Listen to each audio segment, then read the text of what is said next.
The first violets are blooming, and there are so many daffodils in my garden right now. All the flowers suddenly seem like they are in a big hurry this spring. Welcome to the Garden Angelus, where we talk about flowers, veggies, and all the best dirt. I'm Dee Nash from Guthrie, Oklahoma, where I garden on 7.5 acres out in the country. And I'm Carol Michael from Indianapolis, Indiana, where I have a suburban garden measured in square feet. It's less than a third of an acre. We call ourselves Garden Angelus because we are evangelists for gardening. We love gardening, and we want you to love it too. Yes, we do, and we aren't afraid to spill the beans and tell all of our gardening secrets, the good, the bad, and even the ugly. But that's enough of who, what, when, where. Let's move on to this week's episode. Hello, Dee. Hello, Carol. Tell me about your garden. You've been working hard. Not as much as you've been working from what I can see from your update, but, I got a few things done. So the big news is I got a lot more seeds sown in the sunroom. And so remember, I think last week I confessed to how many varieties of viola seeds I had purchased. Yes, it was kind of like me and Nicotiana. Yes. Too darn many. So I have a whole flat of all the different viola types that have been sown. I also sowed a petunia.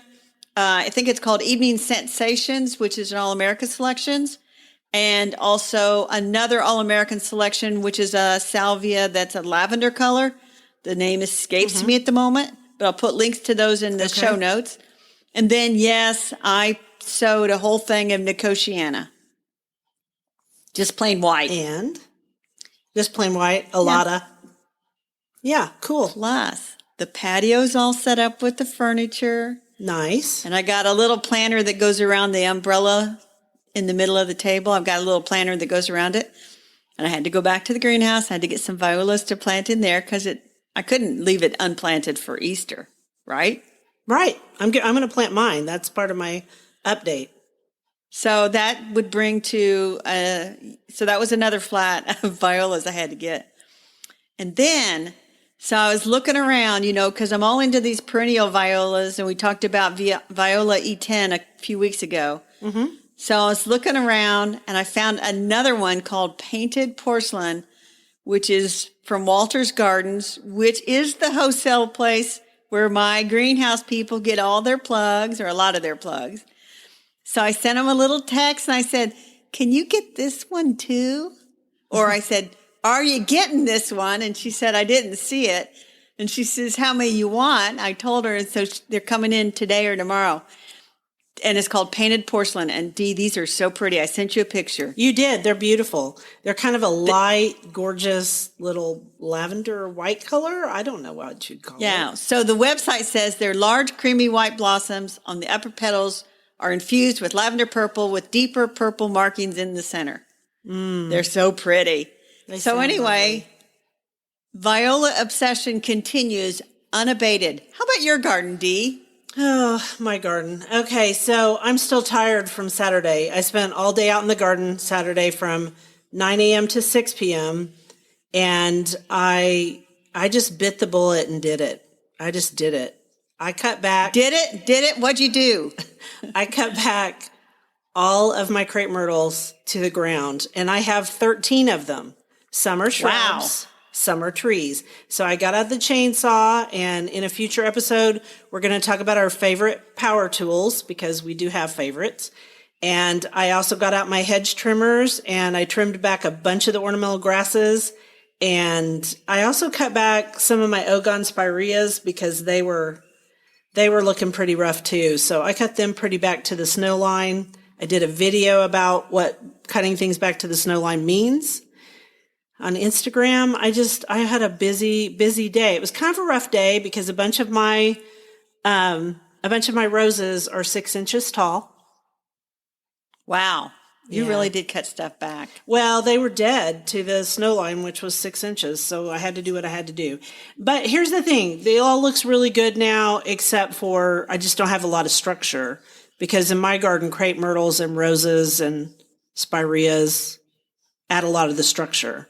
I do have a bunch of native stuff too. And I will say this, all of my native shrubs came through this fine.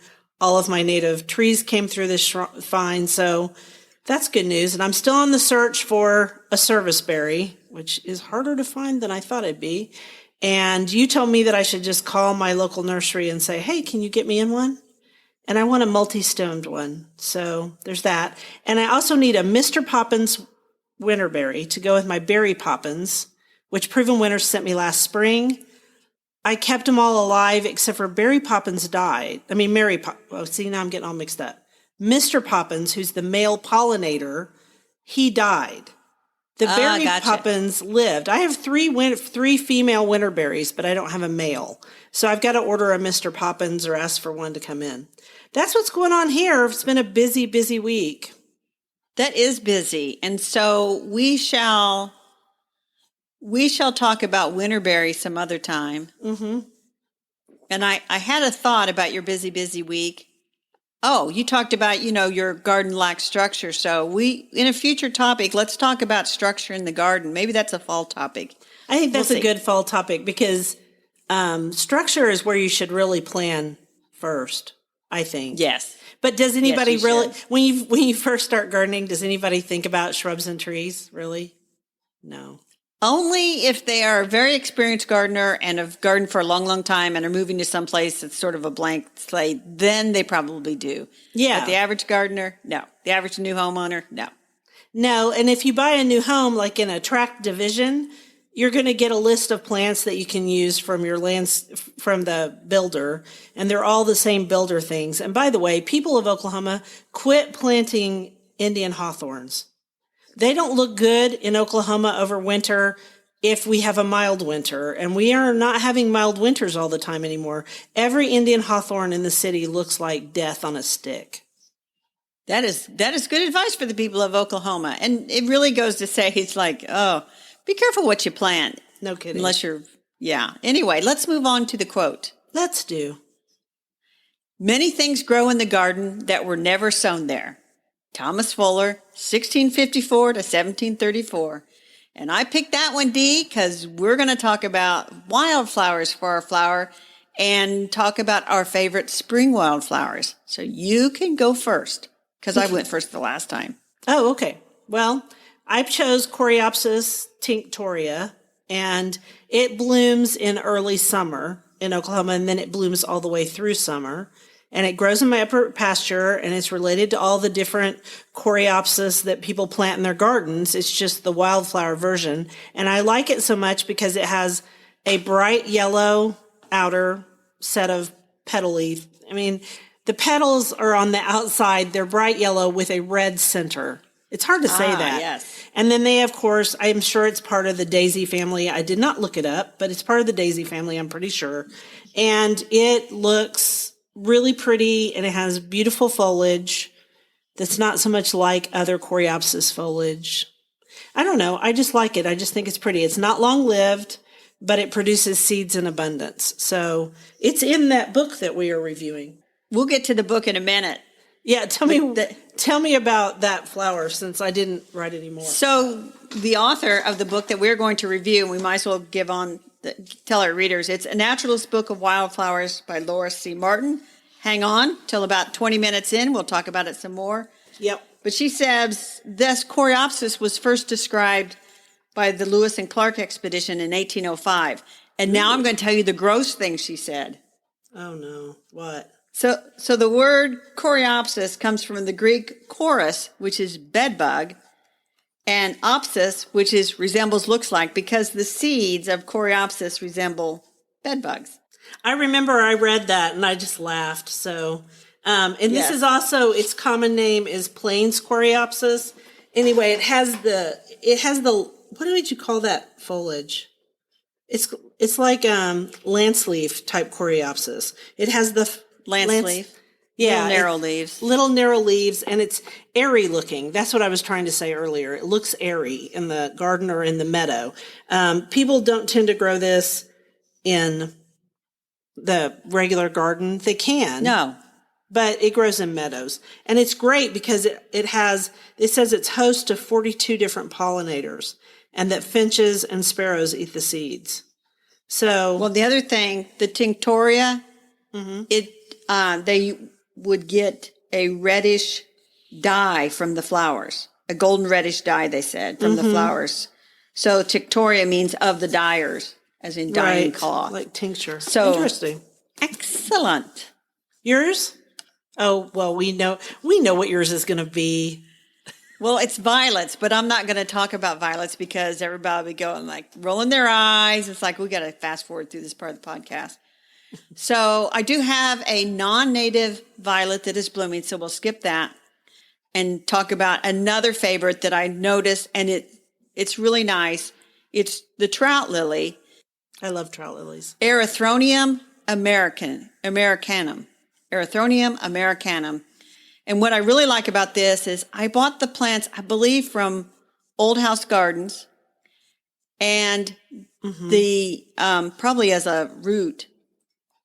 It's slowly spreading under my honey locust tree, so it's kind of naturalizing, which is wonderful. It is native, has a really lovely bloom, and guess what else I want to say about it? Well, it's called trout lily because the leaves have spots like a trout fish. But the other common name is, of course, yellow dogtooth violet. And it's, of course it is. But it is beautiful, and it's not a violet. No. Technically, even though that's that's the problem with common names, is that it sometimes causes problems. There's also versions of that wildflower, aren't there, that are white? Because I'm looking it up online, but I think the yellow is charming. And she, in this wildflower book that we're going to talk about, she does not have that particular species of trout lily. She's got another one that's related, and I'm trying to find it, and I should have marked it because I was reading about it the other day. The glacier lily, Erythronium grandiflorum, which is found in the high elevations of 3,000 to 9,500 feet in British Columbia, Alberta, south to California, east to Colorado. We would not have that in Indiana, but she does mention nor in Oklahoma. There's a Minnesota dwarf trout lily, and then the Americanum, which is most commonly called dogtooth violet. Anyway, okay. I think that here's the thing about wildflowers that I would like to say, and these aren't in our notes, so I'm on ad-lib city here. Woo, and Carol gets to ad-libbing. Here we go. So the first thing I would tell people is never, ever, ever dig wildflowers from the wild and transplant them to your garden. Unless you are doing a wildflower rescue. Right. And the Native Plant Society here in Indiana, I think they changed their name, so I don't want to say it out loud. They'll have wildlife wrangling things and go out and rescue where there's going to be some development. Right. And years ago, my brother had a property, and they were going to dam up a section to create a lake. So where the lake was going to be, I was saving wildflowers one Easter weekend as fast as he could ride me around on one of those little gator things, and I was digging and just anything that looked like anything. But here's the thing. So I came back with some Jack in the Pulpit. Cool. And I was, Erythema, is that what it is? I think so. I was talking to the guy that has this nursery up the street a bit. And they grow a lot of different ones, not necessarily the native, but also Asian Jack in the Pulpits. They have some big ones, and they're just beautiful. And he said to me, I bet the ones you brought from the wild have rust on them, which is a plant disease. Oh, crap. And I looked, and they did. And so I got rid of them because I didn't want that rust disease.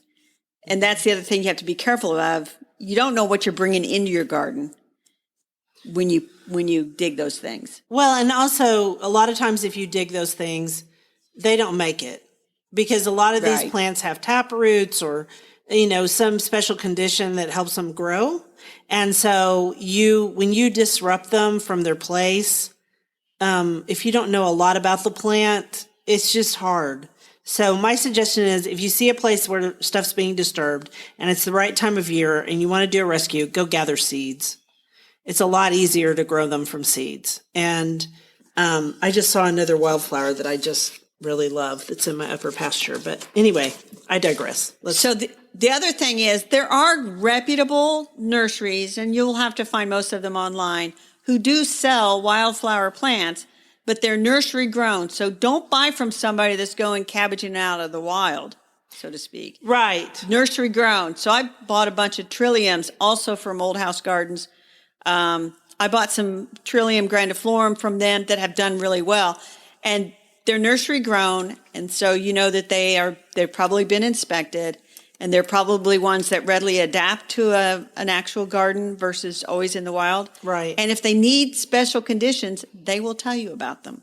And there's another really good online nursery, since we talked a little bit about that sells plants that are wildflowers and other plants.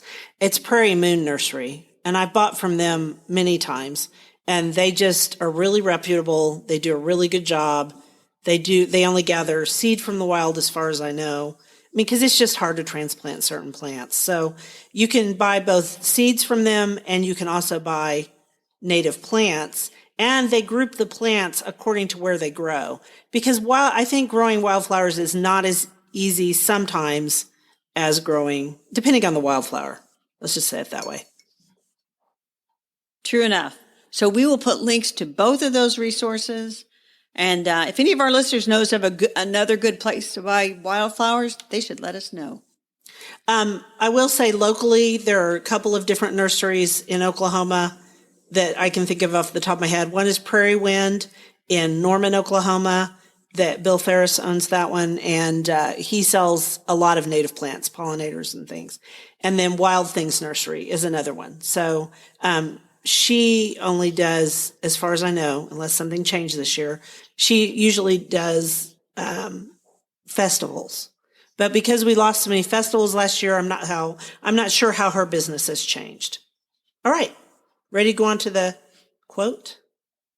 Yes. Don't judge each day by the harvest you reap, but by the seeds that you plant. Robert Louis Stevenson. You know why I picked this quote, Dee? No, I do not. It's a reminder, be sowing them seeds. I got to get my peppers and tomatoes this week. I feel like I'm pushing it a little bit. I mean, it's 6 to 8 weeks, and I'm probably 6 to 7 weeks from the last frost-free date. So this week, all my peppers and tomatoes are going to get started, and I'm going to finish sowing a bunch of stuff out in the vegetable garden that can tolerate the frost. But what we're really talking about is gardening can be a lot of work and a lot of digging. And so and weeding.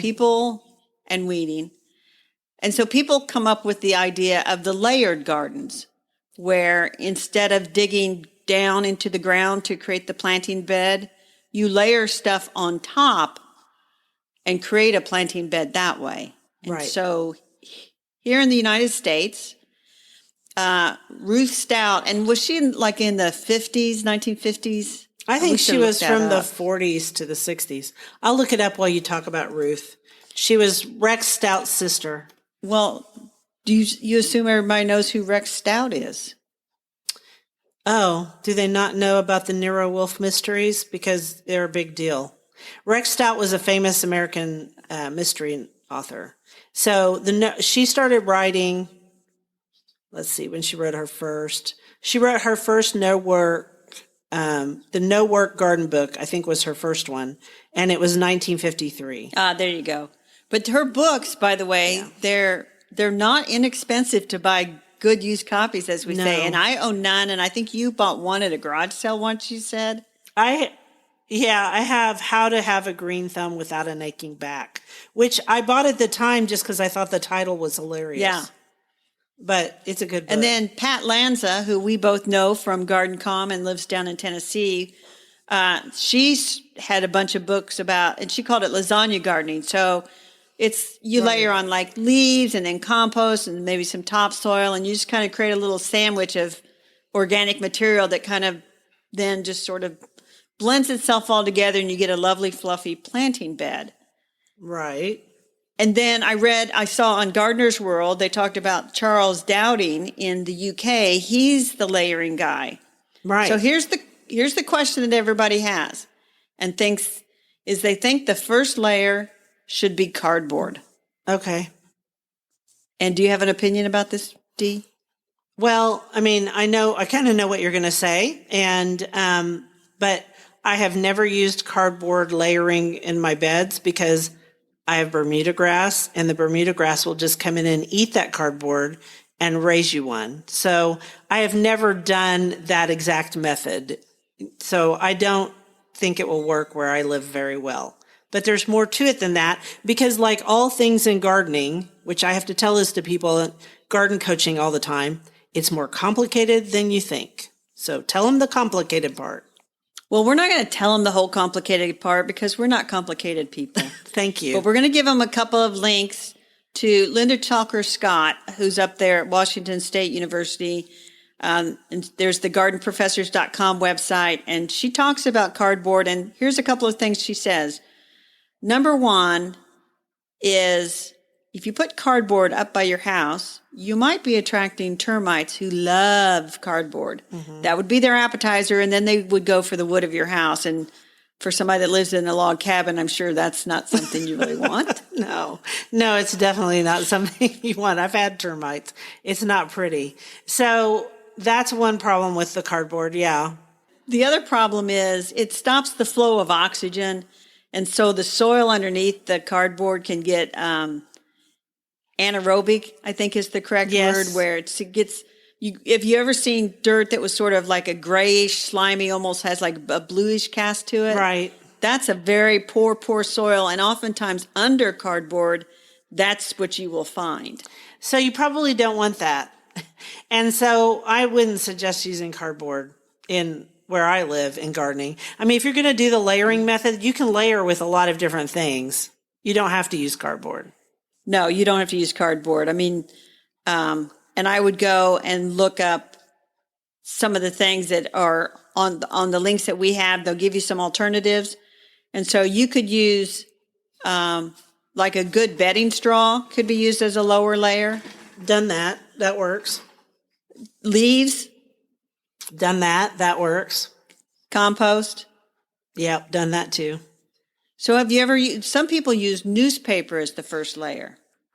You know, I've never done that. And since newspapers are in short supply, you know, I mean. Oh, that's right. We don't have newspapers not anymore. like we used to. Get a paper? I can't get a paper out here because they don't deliver out here anymore. Bill gets one at the office. So they still deliver to the Oklahoma City area, which I was thinking about is a problem because in beekeeping, when you combine hives, you put a layer of newspaper between the two colonies so they don't fight because it takes them a while to chew through. Well, I'll deal with that later, but it's complicated. So if you're going to do the layering method, I guess we would just sum it up as saying, go read the people who are experts at it. You know, Ruth Stout and also Pat Lanza. I would read Pat because I think she's more modern. And then the other part is, take it all with a grain of salt and do what works for you. Don't put cardboard up by your house. That's right. So the other topic we want to have, we're going to park another topic for next week when we talk about hardening off seedlings. We have a request to talk about that. We're going to move that to next week. It was hardening off seedlings when you work full time, which even is more complicated. So we will discuss both things. Yes, next week. That'll be our vegetable topic. Okay, cool. Here's our next quote. Almost every person from childhood has been touched by the untamed beauty of wildflowers. That's by our good buddy, Lady Bird Johnson.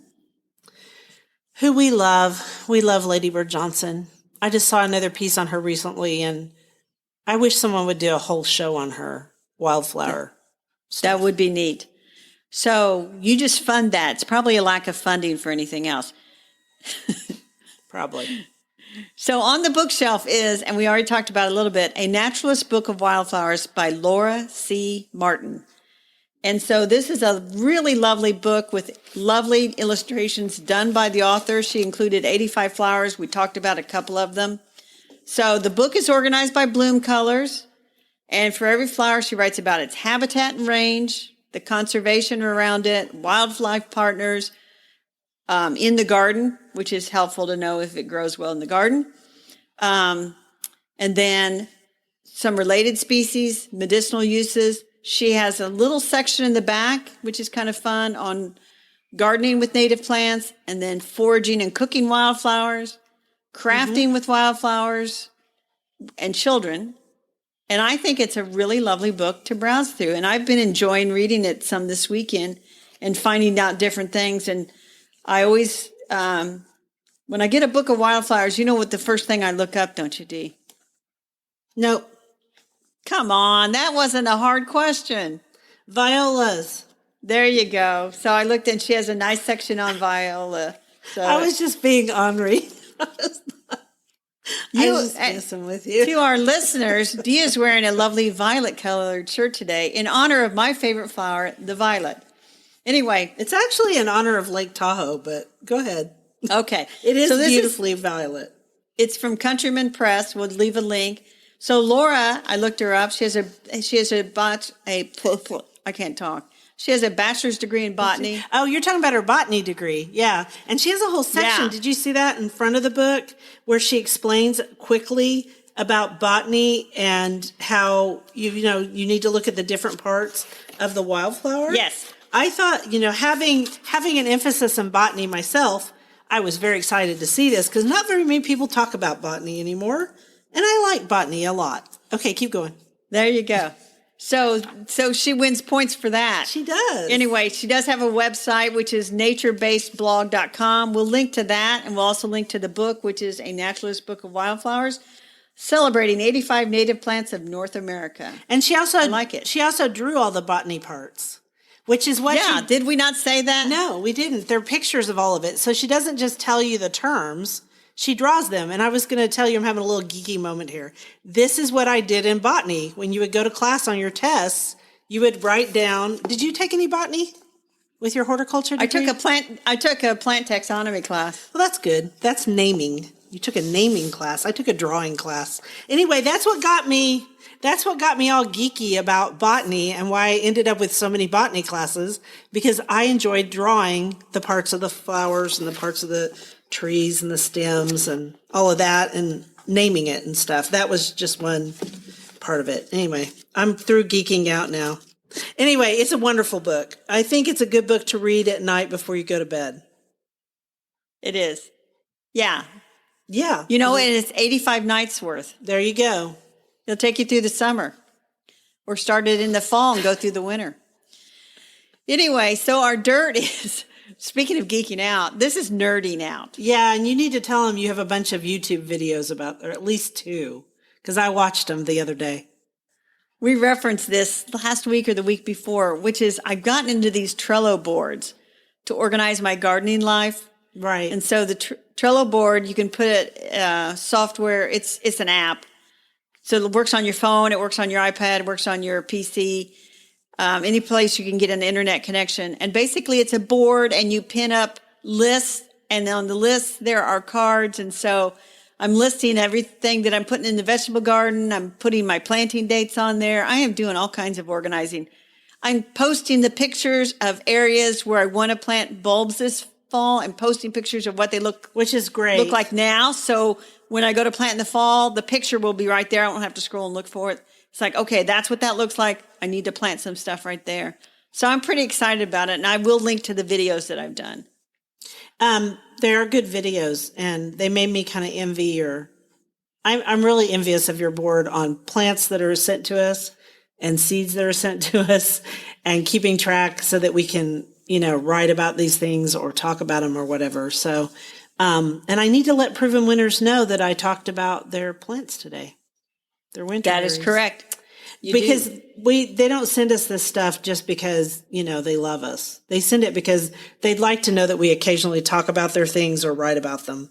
And that board is awesome. I will put a link in the show notes. Perfect. All right, let's talk about our garden commissions. What are you doing this week, Dee, in the garden? I'm going to finish cutting down. I'm not going to tell you about my regular life. I'm going to finish cutting down the ornamental grasses and plant my pots in front of the house.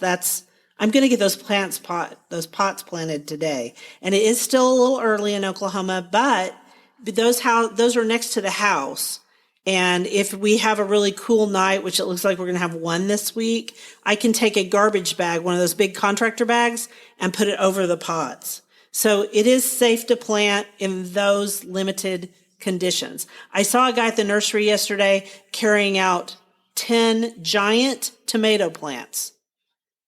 That was a bad idea. And I almost stopped him, and then I thought, that's not my job. And also, that's not my boundary. I should stay away from him. I'm using, just so people know, I painted my front door black. And so I'm using black plants mixed with dark red pelargoniums. Pretty. Won't that be pretty? And those pots are weird because they're in the shade and sun. So anyway, I'm doing that, and I'm doing more garden coaching. And I have 3 clients this week, so I'm busy. What are you doing? Dee, I am hosting the world's greatest family Easter egg hunt on Saturday. So I got a whole week going, get everything ready in the backyard. The lawn flowers are blooming back there. So I probably am going to have to mow in the front before the end of the week. People were mowing their grass on Saturday. Not me, though. I can't believe that. Not me, though. And so I'm probably going to mow in the front, but I'm not going to mow in the back because there's lawn flowers back there. And I don't want the kids to run around and get grass all over their shoes. Yeah, little grass clippings everywhere. Yes. And also, you don't want to get rid of all your pretty flowers. No. That you worked so hard to plant in the grass. Right. And I'm going to finish sowing seeds for all the veggies. And I was at Lowe's earlier today, and they had tomato plants outside, and it's like 32 degrees. And I'm like, okay, what fool person from Lowe's had got those in so early? Unless you have a greenhouse that you're going to put them into, people, don't be buying tomato plants until the middle of May in Indiana. Those tomato plants are not going to make it. And I kind of was craning my neck driving by and thinking, they look sad. And I'm like, that's just dumpster material now. It is. And the sad part is it'll go back on, because it's probably point of sale. So it'll probably actually go back on the supplier. But that's not our problem again. Not our boundary, not our monkey, not our circus. But that's right. Our circus does say don't plant tomato plants in Oklahoma until the end of April. Now, granted, our last freeze date, frost date, is supposed to be around April 20th, April 15th, depending on where you live in Oklahoma. But those are tropical plants, and they really hate the cold. So you want your nights above 55 here. That's right. And in Indiana, that's not going to be till mid-May at the very, very earliest. So with that, we want to thank everyone for listening to The Gardenangelist. If you like our podcast, please tell your friends about us. Also, hit that subscribe button so you don't miss anything. And if you listen to Apple Podcasts, we love a 5-star review that helps us get noticed by others. Could you also share our podcast with your friends? Word of mouth is still the best way to get the word out there. Yes, and be sure and check out our show notes for links for more information about today's topics, plus links to our own websites. And if you want to help support us, use those affiliate links. If you buy something after clicking through on them, we earn a small commission and it costs you nothing. It was lovely to chat with all of you over the Garden Gate today. Bye until next week. Bye, everybody.